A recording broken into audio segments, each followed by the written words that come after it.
February 14th, 2020. And this is a City Council study session. Let's please call roll. Mayor Mangarelli. Present. Mayor Pro Tem Orr. Here. Councilman Blair. Yes. Councilman Good. Here. Councilmember Rusing. Present. Councilwoman Scholl. Here. And Councilman Sischka. Here. All right. Thank you for that. Welcome, everyone, to the study session. We have an amended agenda. We just have 2 items today. If you'd like to have public comment, there are cards back there you can fill out and get to the clerk. So we'll get started with item 3B. Presentation regarding possible outsourcing of building services. Good afternoon, Mayor and Council. Bryn Stotler, Director of Community Development. I'm pleased to be in front of you today to discuss the status of community development business. As you all are aware, the current conditions in our economy are quite good. Building is very active. Development proposals keep coming. And the team is doing a tremendous job of keeping ahead of the curve. But at times it is challenging. And what we know about volume when it comes to the building activities in our community is that with a static number of team members, our timelines can sometimes get somewhat protracted. And so it is always a constant battle to work toward compressing those permit issuance timeframes, compressing the timeframe allotted to plan review, and then being efficient out in the field with our building inspection services and the related activities of our field teams. So with that, I wanted to bring to you this item. Last summer, we started to dig into strategies to address the compression of those permit issuance timeframes, plan review, and so forth. And through consultation with the city manager and other departments, some strategies were discussed and laid on the table. And ultimately, what we decided to do was to issue an RFP for building services, comprehensive building services, including permit intake and issuance, plan review, fire plan review, building inspection, and any other attendant items that might fall within those categories.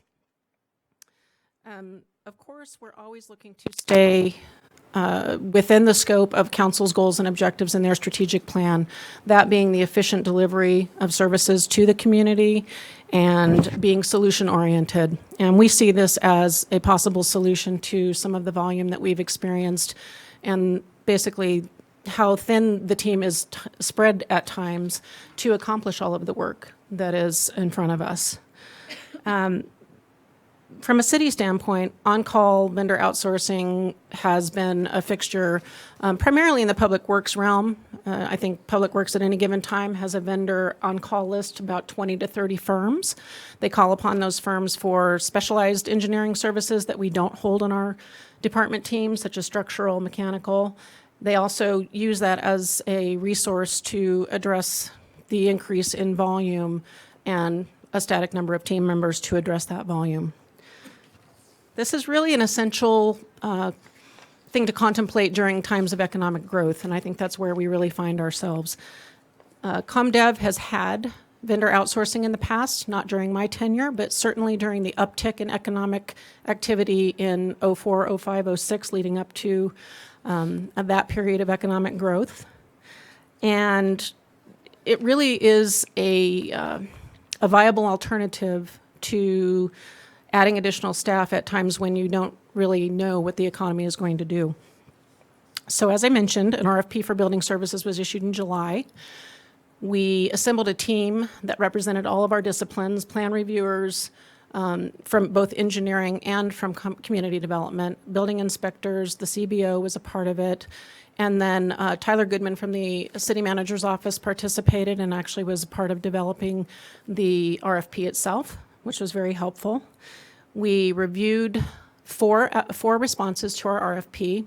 All of those firms were based in the Phoenix area. There isn't currently a firm located in Prescott that is able to deliver this type of staffing and service delivery.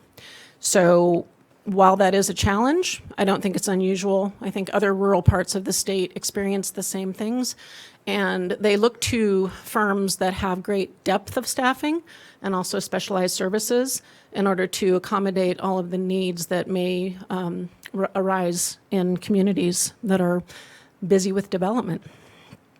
So as I mentioned, we got 4 responses.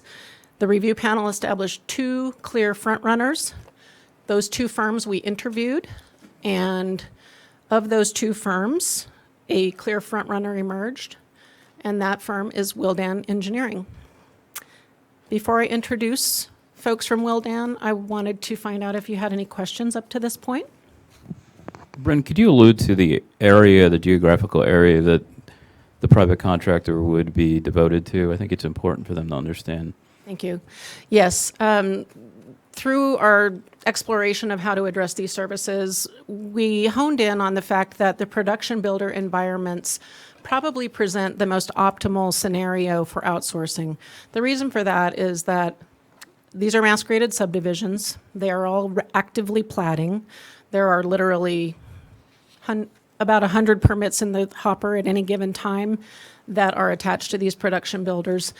Their development schemes are more methodical.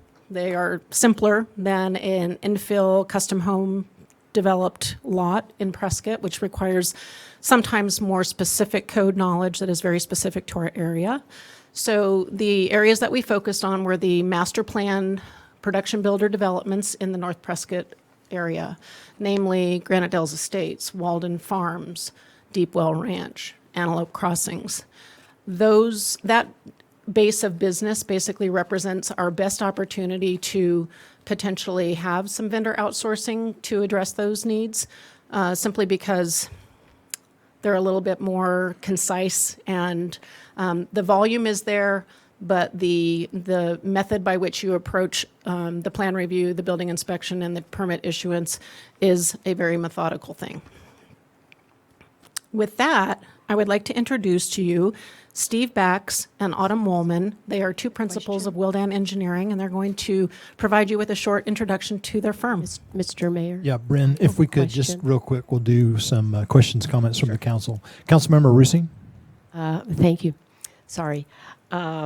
I have a question. When you say certain building services, could you be more specific? Is it inspections, permitting? What are we talking about? It's all of those. So in your council brief, I delineate that we would contemplate permit intake and issuance. We would contemplate plan review, outsourced plan review, which is both building plan review and fire plan review, both of which are housed currently in community development. Building inspections, so boots on the ground. And then, of course, closeout is just a piece of the permit, the permit handling. So all of those activities would be potentially outsourced under this contract if it were awarded. Okay. And then I have another question, I guess because it's just a request for proposal. We have no idea how much the cost. We actually got cost proposals with each response. So we will be bringing back a financial analysis and a draft contract for the council at its voting meeting on the 28th. So we'll go deeper into the fiscal details. I will say that of the cost proposals of the 4 firms, Willdan's cost proposal represented the best economy to the city of the 2 chosen finalists that were interviewed. Okay, thank you. And then one last question. Sure. When I was reviewing the paperwork, I didn't see anywhere where there was a statement as to how much of an improvement there was going to be over our current plan. I spoke with a local contractor who builds spec homes and custom homes, and he says it currently takes him 4 to 5 weeks. And I was just wondering if the engineering firm had mentioned how long this process was going to take, because I couldn't find it in the contract anywhere. Are you referring to how long this delivery of services will take? Well, the plans, just getting a set of plans approved is about 4 to 5 weeks, according to him. And I said, well, aren't we supposed to be submitting these online? Because I remember we bought some software, had the Uniform Building Code, which is supposed to fast track everything. And then I found out, looking at the paperwork, that we haven't implemented that Right. yet. The new software program goes live at the end of this month. And one of the reasons that we basically, the timing of this proposal is deliberate. When we did the RFP last summer, we could have immediately gotten in front of council and looked at awarding a contract. However, we were in the middle of preparing the back end, basically our business side, for a new software program implementation. Bringing a vendor online at that time did not make good departmental sense to me. So we are going live with that software at the end of the month. However, the online application piece is going to be somewhat delayed, and that is based on an issue that the actual software developer is having. We're in the process of preparing for that go live date. The only thing that will change on our side of things is that staff will be using a different program to intake and issue permits. The customer experience won't change immediately. Over the course of about 6 to 8 weeks following our go live at the end of January, we will be implementing the online application process, and we will be doing training with the industry, with the building community. And obviously, if we were to work with the folks at Willdan, we want to include them in that training and get them accustomed and interfaced with our new product. So we'll have 2 software programs. We'll have Willdan's and then ours. Willdan will actually utilize ours. Okay. So they will have the same permissions that if the contract were to be awarded, they would have the same permissions that any other staff person would have to actually perform online plan review, intake a permit application electronically, review it for completeness, get it into the routing of plan review and issuance. Okay.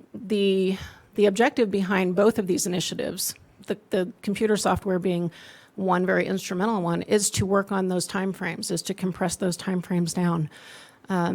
Just from a staffing standpoint, we haven't had a staffing change during all of the years that this economic growth has occurred. So as volumes increase, it becomes more and more difficult to maintain those timeframes. That's what we're looking for a solution for. Okay, I'm just concerned that we still don't know anything about how much time will be saved in this process. I think It doesn't that, say in the proposal. yeah, that is a very valid question, and I think that one thing to focus on is that there will be a ramping up phase. You know, Willdan's not going to walk on our playing field and know exactly how we play. They go through this with every jurisdiction that they begin to work with, and if you read their response to RFP, they are very versed and have worked for a great number of Arizona cities, counties, and tribal communities. Bren, just in terms of building inspections, what percentage of the overall volume would you say is the what I've been calling the North Prescott grasslands? Is it 30 to 40? I think that was the estimate I heard in it. I think it's probably more in line with 40 to 50% of our Okay, actual so activity. the hope and expectation is if you go this route and Willdan takes that burden off of your existing staff, the timeline could be compressed because now 30 to 40% of the burden or the time will be freed up for the inspectors to handle more complicated inspections. Is True. that- That is correct.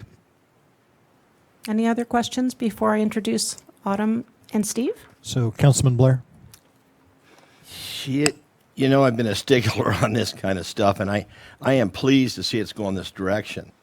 When you start talking about custom homes, a lot of times there's one-time reviews, second-time reviews, third-time reviews, and they get aggravating not only for the client, the engineer, the architect, but there are things that need to be done, so to speak. That's what drags that time frame out so far. So I would hope by hiring somebody that's looking at this production housing element that we're talking about will understand that time is money and these folks do what they do and that's how they make their money. So a 1 or 2 time review based upon them being canned houses, so to speak. They're building the same house over and over again. I don't think there's a necessity to go out and engineer individual walls between buildings out there every single time because they're the same wall, they're the same footing. I'm more concerned about the inspection part of it, that the inspectors don't have a different personal mindset of what they want opposed to what the actual code says. So we need to make sure if their outside body is working for the city, they have an expectation of what we want, and we have an expectation of how to get that. So I'm glad to see that we can move stuff through maybe in 3 to 4 weeks on production housing and know that the inspections are going to be done well and we're not going to be putting people off. So I look forward to seeing the next phase of this. Thank you for those comments, Councilman. I think you bring up an excellent point. The permits aspect of this piece of the business is very systematic. We have what's called an express permit system for these production builders. That means that we don't follow the typical course with their permit applications. And one of the reasons for that is because of the model homes and the fact that they are repetitive. We, on the front end, will review a body of maybe 10 to 12 model homes, and we will get all of those plan reviews processed and out so that from that baseline, we know that we have issued permits for those models. The express permit allows the builder to come in and basically assign a model to a given lot within a final plat. And then we're doing a very cursory review of lot placement. Is the floor plan flipped? Are there any setback issues that we need to address? Are the standard block fences installed per spec? So forth. So that is another really optimal reason that we selected this particular part of our business base to potentially outsource services to. Other questions, comments from the council? All right, I think you can move on now, Brent. All right, thank you, Mayor. So with that, I'd like to introduce Stephen Bax and Autumn Woolman. I'm not sure who's going to come up and speak first, but I'll let them decide. Mayor, Councilman, it's great to be here today. I'm Stephen Bax. This is Autumn Woolman. She's my colleague. I run the engineering part of Wildan for the Arizona operation, and Autumn runs the building services and inspection side, which is, oh, I'm sorry, Thank you. which is probably what's seems to be on your mind today. You guys have a lot of questions, and Autumn will be able to get into some more details on your issues about timeframes and the specifics as well. So you can go on to the next slide, or I guess I can go on to the next slide. There we go. So Wildan has been around Arizona for a long time. I mean, we go all the way back to the 1970s, how long we've been here. And these are the services we offer. I don't need to sit and necessarily read the slide off to you, but we offer all your traditional civil engineering, building safety, fire plan review, engineering infrastructure, building permits, administrative services, construction management, landscape architecture, land planning and zoning, water and wastewater, and we offer the full suite of engineering design services that almost any large engineering firm with about 3,000 professionals would provide. And we provide those all over the state of Arizona. My region is mostly the Southwest. We have a big operation in California. We do some work in Colorado, and we're now moving into Nevada and to New Mexico as well. And I guess that's about it, unless Autumn, I'm sorry, Autumn, unless you'd like to add something about your building safety part. No, it's just for building safety, we do provide all services, all aspects and disciplines of building safety, structural, mechanical, electrical, plumbing, ADA, architectural, and that would be with plan review and inspections, permit technician services. So we really do provide all building and safety related services. All right. Go ahead, I had Councilman. a quick question. Since you brought that up, you know, I think what our contractors are wanting to hear, you know, that's what they do for a living. So by the time they submit, granted, there's always going to be a first round of red lines, maybe even a second round. How effective is your company in turning those around? Review 1 week, sent back to the customer, turnaround, 3rd week, second review, out the door, done and complete, 4 weeks. What's your thought? Yeah, so our current staff were able to deliver a turnaround of a standard turnaround of 10 working days and an expedited of 5. We're able to do that because I do have staff that has expertise in all areas, especially with single-family homes. We do have staff that have the ability to get those turnaround times met. We also, my philosophy, first review, you do want to do a comprehensive review of the plans and a comprehensive set of comments. Now, if there's only 1 or 2 comments, even during first review, of course, the plans examiner will contact the contractor or the architect or engineer to resolve those issues. Definitely on second review, my direction to staff is that if there are items that are not resolved, to please contact the applicant and work with them to resolve those problems. There's times while doing that, possibly the second review will go a little bit past the turnaround time, but at least you're not sending it back and going back through the process. So it saves the jurisdiction time and money, and it also assists the applicant in achieving their goal of having an approvable set of plans. Once it's approved in actual construction phase, I would assume you're going to have, and this type of housing, you're going to have inspectors on site 5 days a week inspecting the different areas that you'll be in charge of. Is that a fair statement? Yes, and of course, as Steve said, our offices are based out of Phoenix, and we also have offices in Tucson. I know Steve is looking at an office here in Prescott. However, I have staff that will be available that live in the area here. There's 3 of our staff that are competent in plan review inspections. One gentleman is out of the Sedona area. He also has building official experience. So we will have staff in the area. And primarily that's what we do. We serve jurisdictions all throughout Arizona, all the way from the north to the south.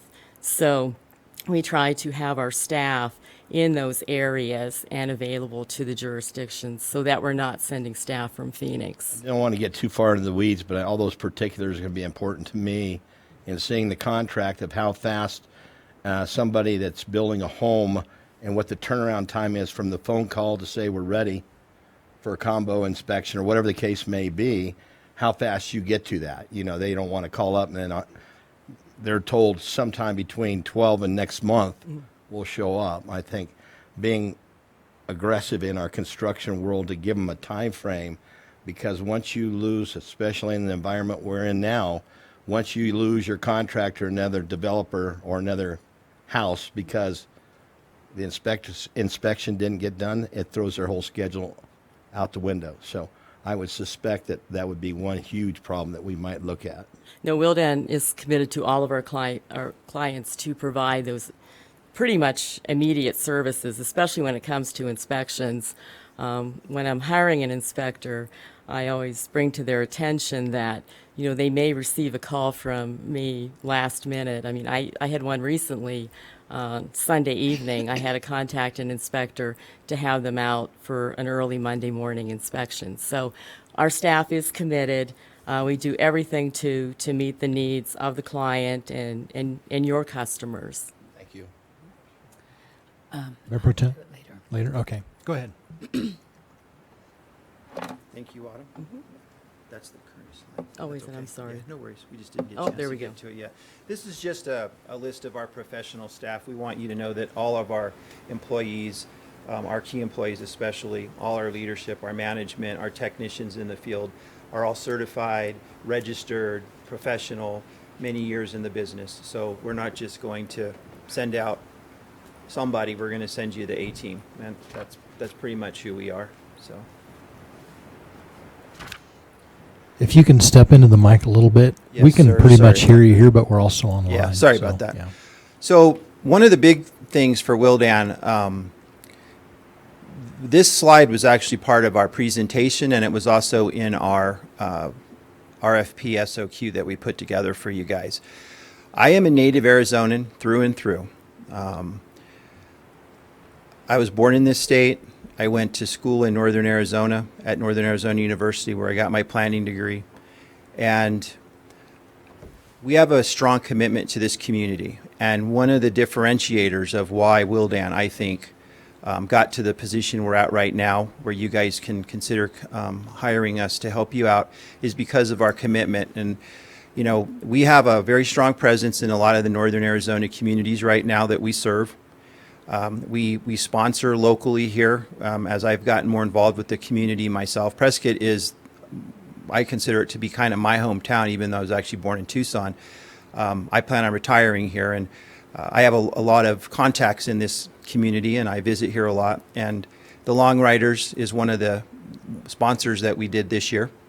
And we also volunteer at the Northern Arizona VA Hospital. I spent 26 years in the military.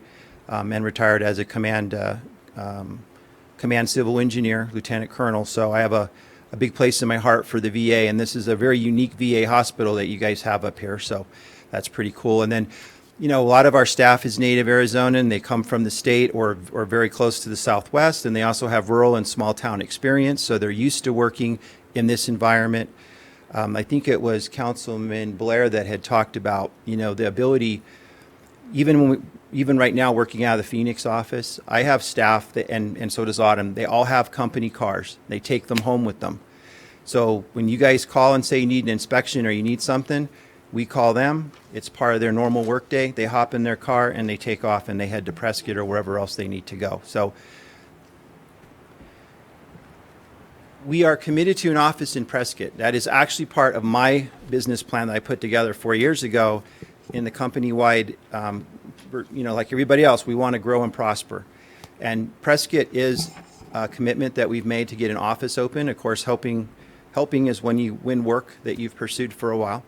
And it's part of our company plan. I'm already in the process of working with one of my colleagues up here on an office space just over here on Goodwin Street. And also, I've already made my first hire of a local person, and I know Autumn's working on the same thing. So our commitment is to the local community to even hire local if we can. You will find one of the great things about Wildan is we won't just, if we have to serve you, we'll send whoever we can get there the fastest if that's the most important thing. But otherwise, we try to stay efficient by sending the same staff so they're familiar with the developer, the home builder, with you guys, with Bryn, and build a relationship so that we start thinking alike and understanding each other and where we're all coming from. So that's another commitment that we've made. Hiring local, I've already talked about that. And then a commitment to working with the staff to help you meet your own goals. So I'll let Autumn add to that anything she'd like to. I'll just add one comment on staff. So our staff does average probably 15 to 20 years of experience, the majority experience with municipal jurisdictions. The majority of my inspection staff is actually retired, so they spent their career in a jurisdiction as a building inspector or plans examiner. Now they've retired. A lot of times you can retire. I retired myself 5 years ago from the state retirement system. So a lot of times if you started early in the industry, you can retire early. So a lot of our inspectors, they're retired, but they want to continue to work. But they do come with that experience. We have the only entry-level inspectors we have are with jurisdictions where we have a program where they shadow one of our building inspectors. So all of our inspectors mentioned the production homes, but our inspectors would also be able to handle commercial and custom homes. They do have that area of expertise. All right. I think that's pretty much it. Just one last thing to add on is, as a full-service engineering firm, we're here to serve you guys with any needs you have and any need that Bryn has. So we don't want you to just think of us as inspectors or permit techs or whatever. We want you to think of us as a one-stop shop that can help you guys with a lot of different things as the need arises. Great. Any questions, comments from the council? Councilmember Rusi? Thank you. That was a very good presentation, and there's no doubt in my mind that you have fabulous credentials. I did a little research, and you're a publicly traded company, and you offer also energy services, financial services, along with engineering services.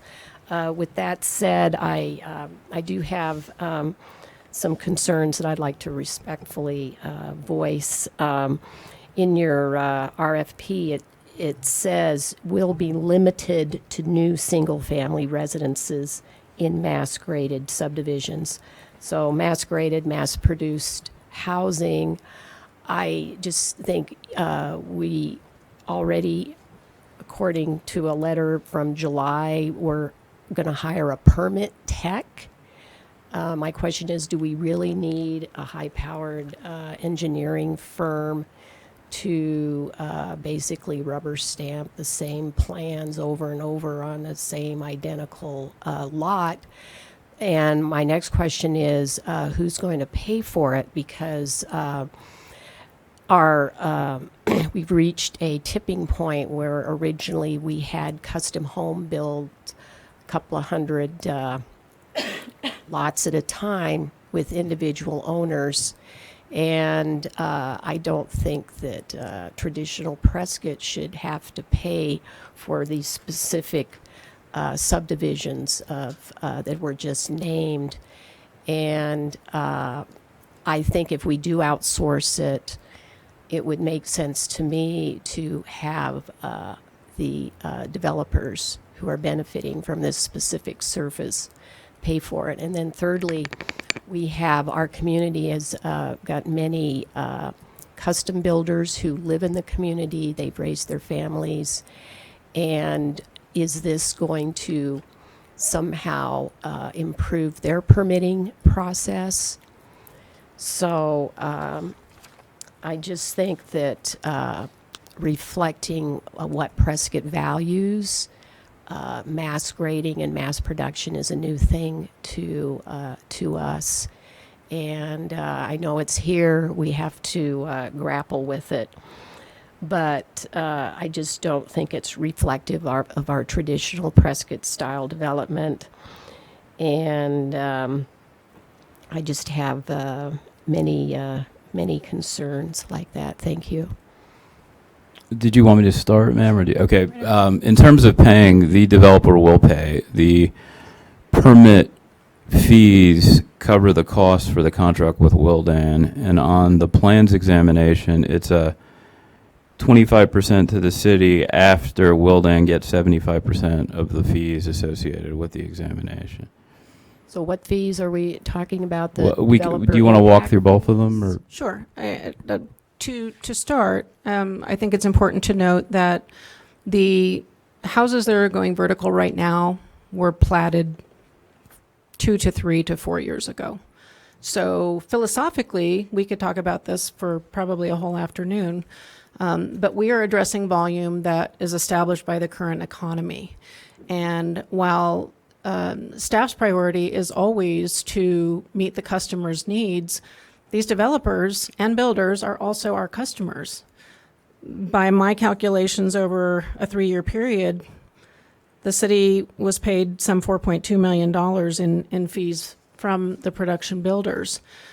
That's a huge base of business that I think we need to be respectful of, the fact that they contribute to our economy the same way a custom builder does.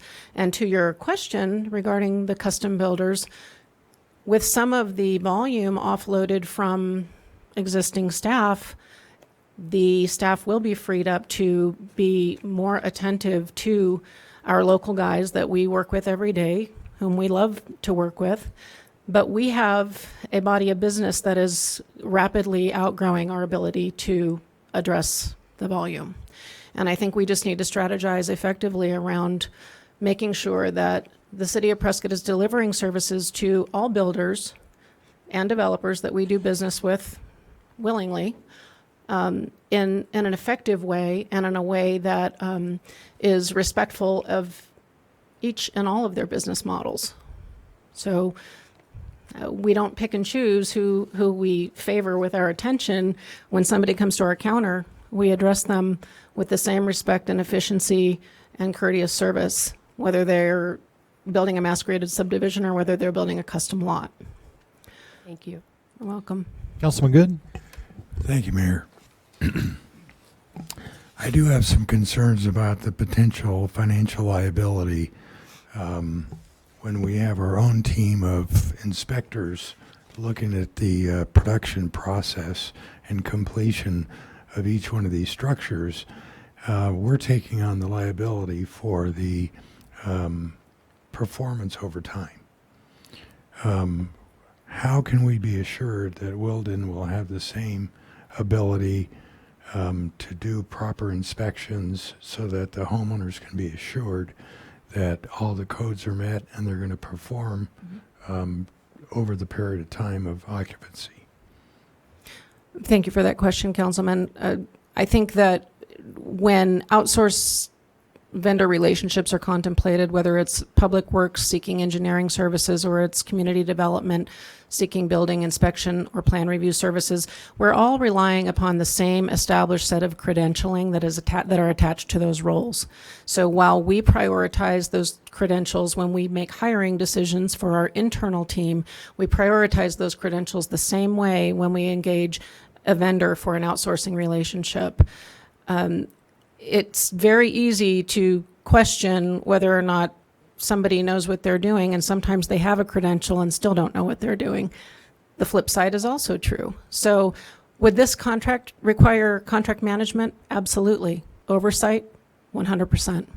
And that is the same approach that Mr. Dotseth takes when outsourced engineers review plans on behalf of the city's capital improvement projects and private development engineering. So I think that Wildan brought to the table a depth of staffing, credentialing, experience, literally over 50 years since the company was started. And do we check their references? We do. And I think that it will require diligence to make sure that their staffing is meeting our model of service. That's part of our responsibilities. That's part of my responsibilities. So we can look toward that if we establish this relationship as an opportunity to ensure that those homes are receiving the same attention that our credentialed building inspector would deliver if he were on site. And I wanted to comment just quickly on that cost recovery piece because I didn't revisit that, Councilmember Roosing. What Michael alluded to is that for the plan review piece of business only, the vendor charges 75% of our total plan review fee, but we bill 100% of our plan review fee to the builder. So there is, with that offset, a 25% cost recovery to the general fund on those services. The same thing happens when we do it with our own internal team. We just recoup the cost recovery to a fuller level. I hope that makes sense. Thank you. You're welcome. And Councilman Blair, you had mentioned inspectors on the ground a couple of questions ago, and I wanted to just affirm back to you all that our standard model, our policy is inspections called on a given day are always inspected the next day. We would have no lesser expectation of Wildan's dispatched inspection team. We would maintain that for the builders. That is non-negotiable. I suspect that was the case. Otherwise, we'd be going backwards. Right. Thank you. Mm-hmm. I have an additional concern about our new software permitting program. In my professional experience, I've worked with a variety of businesses that were implementing new software programs, and by and large, they were almost always guaranteed by the company that there would be a bug-free, turnkey implementation, and almost never did that ever happen. So if we are going to anticipate that Wildan will be brought up to speed to be able to work with our new permitting program, and we don't even have it in place yet.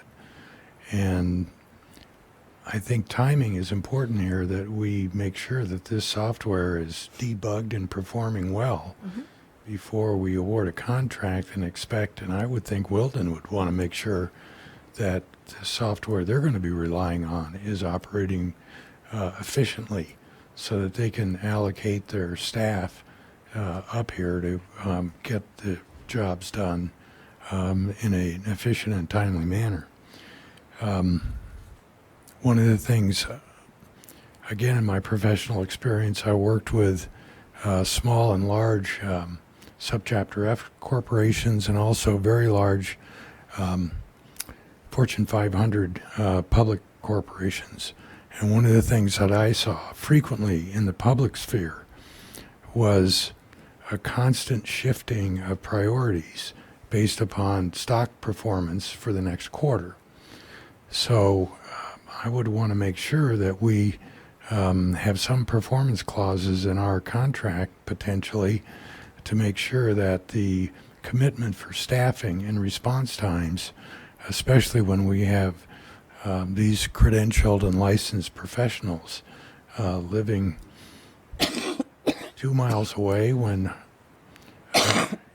Interstate 17 is actually performing well, that it doesn't impact permitting and inspections and completion of the jobs. So I guess that's more of a comment than a question. Appreciate that, I do have Councilman. the concerns about that software implementation. I understand, and we did speak with Wildan and the other candidate that was interviewed, the other firm that was interviewed extensively about our software transition. One thing that is very important to note, and I think plays directly to your comment, is that the body of plan review that we would be outsourcing to Wildan, one of the components of our new software program is an interface with something called Bluebeam. This is an electronic plan review software. Wildan already uses that and has been using it for years. Their staff probably has a better idea and grasp on how to use that electronic plan review software than our team currently, because we're just undertaking our on-site training this month. So with plan review, which is what that is the piece of the business that becomes the protracted time frame, because volumes get so heavy, the pipeline fills up. It's not that when you come in and submit your permit application that it takes 3 weeks to review your plans. It's that it takes 3 weeks to get to your place in line, because there's 3 weeks of business ahead of you. So in that regard, I think we would have a distinct advantage with Wildan and their adept plan review team who is already versed in Bluebeam and is using it actively. And their assurances to us were that they would work in lockstep with us to understand the needs of the premise of our new software system. Most of these permitting systems are not that different from one another. They just keep getting a little better. And the ones that have bugs, such as the one that we're going to say goodbye to in about a month, will plague a community development department for months, if not years, if changes aren't made. So I do agree with you that when they bring the bright, shiny object into the room to sell you new software, and I'd love to have Nate Keegan here to comment on this because he's been through it hundreds and hundreds of times. Yes, you go into that meeting with good faith, but you still know that you're dealing with a salesperson. And you don't kid yourself that it's going to come without any hiccups. We're committed to getting through the implementation of the software.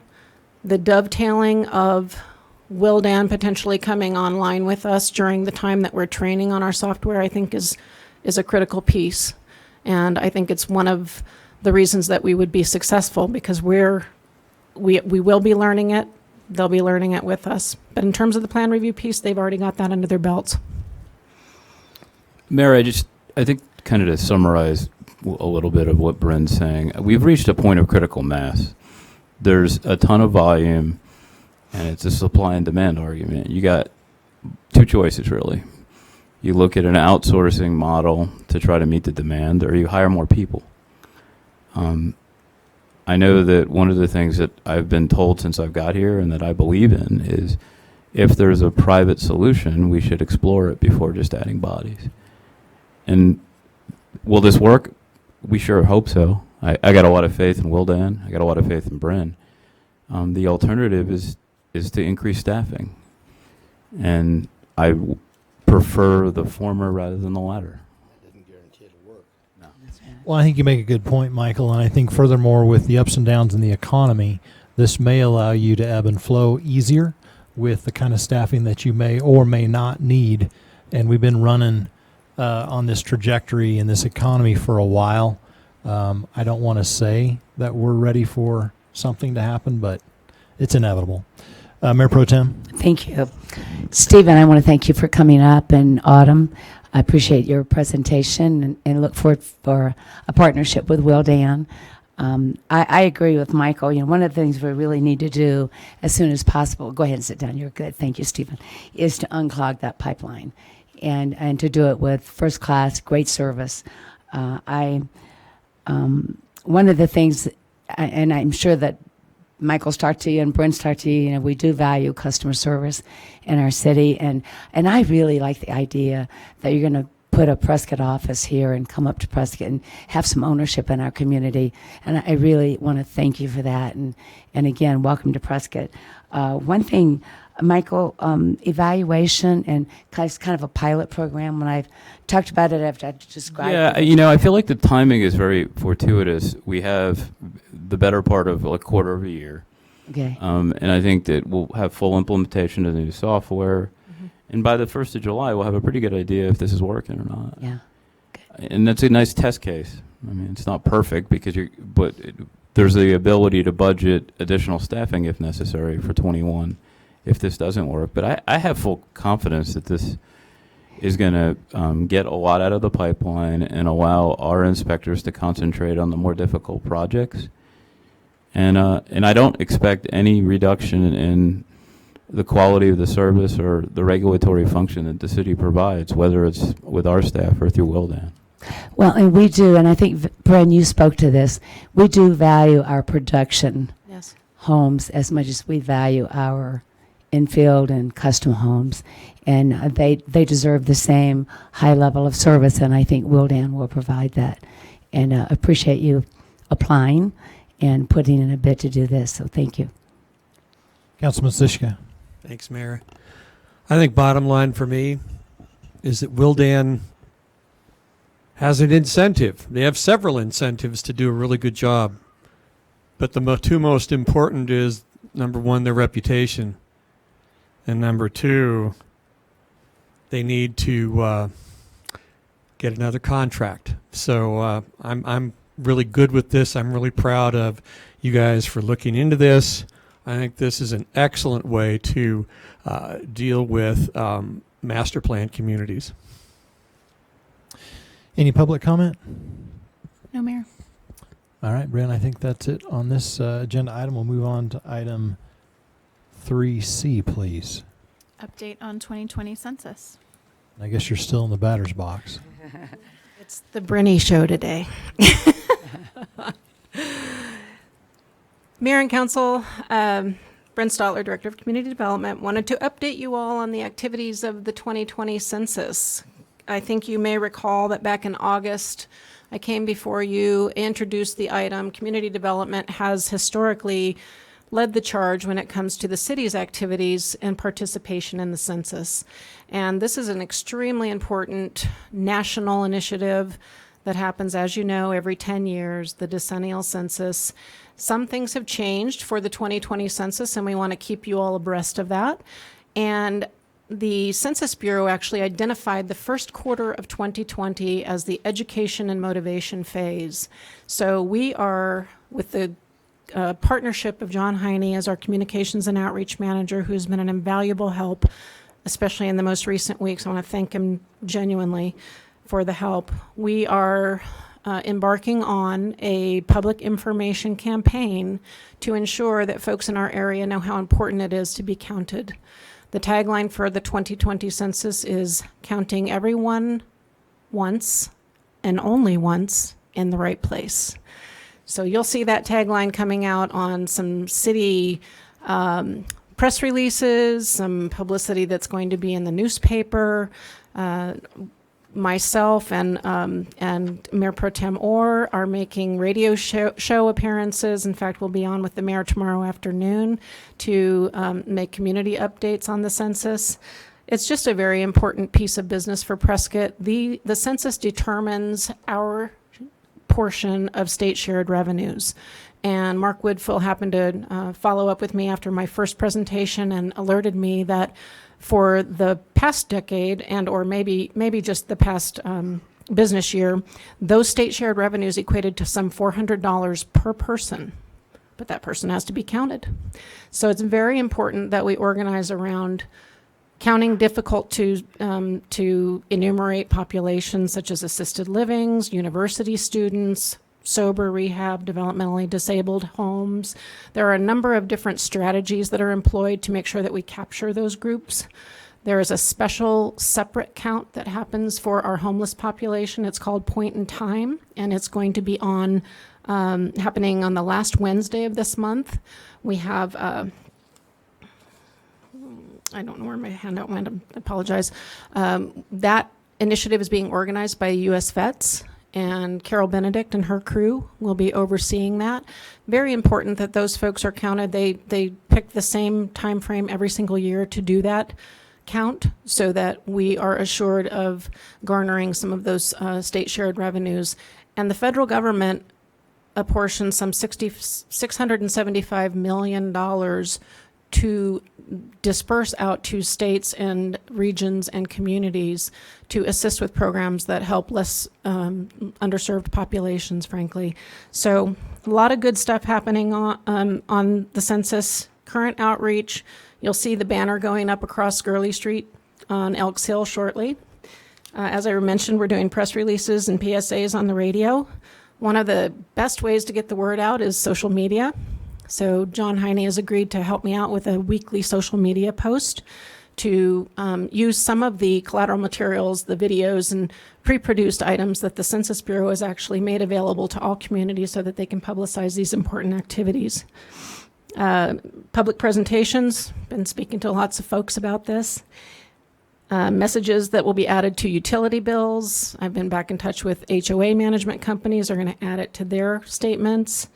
And we also have, as of today, a new COP, new city landing page.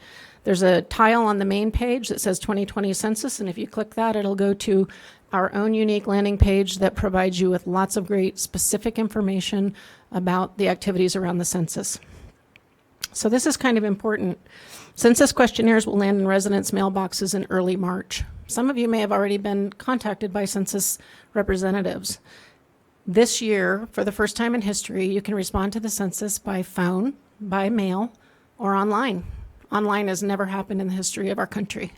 So this is a pretty important opportunity to make it easier for people to respond. There is an important thing I learned at last week's regional meeting. So Yavapai County Development Services has been heading up the regional committee. And as jurisdictions, we all send representatives and we talk about our strategies. We share ideas. But I found out last week that P.O. Box holders do not receive a census questionnaire to a P.O. Box, which is very important because I think a lot of our community actually still engages in using P.O. Boxes. I know when identity theft became real big, a lot of people went out and got P.O. Boxes, and it kind of seems to be a thing. But those P.O. Box holders need to know they're not going to receive a census questionnaire. They're going to receive a postcard that tells them how to get one, or gives them a control number that they can actually do the online response. So their questionnaire essentially would be an online questionnaire. But they will not receive the actual questionnaire, the paper mailing. And if they don't respond based on that postcard, they will be visited in person at their residence address. So some folks feel differently about personal visits. Some people don't want to be bothered by federal census workers. And I know that this is pretty true in the rural areas. The county spoke to this quite a bit at last week's meeting, that they've got people that are calling and saying, how do I tell them not to come? Well, if you don't respond with your questionnaire or online based on your postcard that came to your P.O. Box, you will get a visit. So if you have a known address, that is. Census Day itself is April 1st. So the push to start responding will be the minute you receive that questionnaire in your mailbox. And you will either do it by one of those three ways. The earliest date to respond online is March the 12th. So if you have your questionnaire in hand and you want to go online and get it out of the way, that's the time to do it. Boots on the ground census workers will be dispatched. They're called enumerators. Those workers will be dispatched beginning in mid-May to begin capturing those underrepresented counts. Some of those are the tribal communities, the rural pockets. Specific strategies, again, that I mentioned for those part-time residents. It's very important to know that if you're a college student or if you're here living in a rehab, you are to be counted where you are on Census Day. That impacts the funding that is received in state shared revenues by our city, so it's very important. As I mentioned, we have new landing pages, the state's website, azcensus2020.gov, and Prescott's, again, from the tile on our opening page, you can get to our new landing page. I wanted to mention that Mayor Pro Tem Bellior sits on the Governor's Committee at the state level to help further the initiative of capturing the count in the rural areas. Billy, do you have any updates from the state level? You know, I would just say, I know we're going to meet on February the 4th, and the governor's going to do a PSA, and some of us will join him in doing PSAs. Very important, the state shared revenue. My part in it are the rural areas across the state, which there are many. Fortunately, we have the counties that are working. I will tell you, they've tried to plug into every community, university, tribal, legislatures. There's about 40 people on this committee representing all the different areas around the state. One of the things I would say, it's not only just state shared, it's also representation. And so, because we know Arizona is growing, and I read something from Governor Ducey almost weekly about how the state is growing in the economy and also in population down in the valley. And of course, many of them are coming up here. And but it's important that everyone get counted. There are 435 representatives. We are sure to add a representative or two this year if we get this census count right. So it's very important for our state to do this. So anything. If you have ideas, you know, like as Brent and I are going to do the dog and pony show around the town and the county, and so we appreciate everybody you talk to. Only 6 questions. 6 questions and you're done with a census count, but it really does matter to your state and to your community. So thank you, Brent, for taking this on. Yeah, thank you. Other questions, comments from the council? Any public comment? No, Mayor. Anything else, Bren? Next month, I will be back in front of you with a further update. And at that time, I'm going to introduce you to Kimberly Robinson. She is the partnership specialist that is assigned to Yavapai County for all census activities. She's a very sharp lady. She's been helping the regional committee with all kinds of strategies. And I think you're going to enjoy meeting her. So once a month until Census Day, whether you need it or not, we'll be talking a little census. So thanks for your patience with that, and I appreciate the time. Great job today. Thank you, Bren. Thank This you. meeting is adjourned.